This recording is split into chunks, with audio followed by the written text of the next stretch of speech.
শাকিব করলেই কফি, কিন্তু অন্য কেউ করলে সেটা কফি না। শাকিব খানের বর্তমান সময়ে বেশ হেটার্স জন্মেছে, কারণ শাকিবের সফলতা।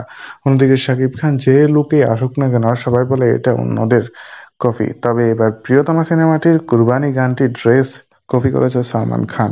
সালমান খানের সিকান্দা সিনেমাতে একটি কাওয়ালি গান রয়েছে, যে গানটির একটু ঝলক দেখা গিয়েছে সিকান্দা সিনেমার টিজারে, এবং সেখান থেকেই সেই পোশাকটি ভাইরাল হয়েছে সামাজিক যোগাযোগ মাধ্যমে। সবাই বলছে শাকিব খানকে যেহেতু সবাই কফি কফি বলে, তাহলে শাকিব খানকে যারা কপি করে সেটাও তুলে ধরা প্রয়োজন, এবং শাকিবিনরা সেটাই করেছে। সিকান্দারের সেই সিনটা সবখানেই তুলে ধরেছে শাকিবিয়ানরা, এবং বলছে শাকিব খান কাউকে কপি করে না, শাকিব খানকে উল্টো কপি করতে হয়। বর্তমান সময়ে শাকিব খান বেশ ভালোই পারফরমেন্স করে দিয়ে যাচ্ছে, এবং কি বর্তমানে বরবাদ সিনেমাটিও সেটার একটা বিশাল চমক। তো বন্ধু, ভিডিও নিয়ে আপনাদের মতামত জানিয়ে আমার ভিডিও কমেন্ট বক্সে। ধন্যবাদ।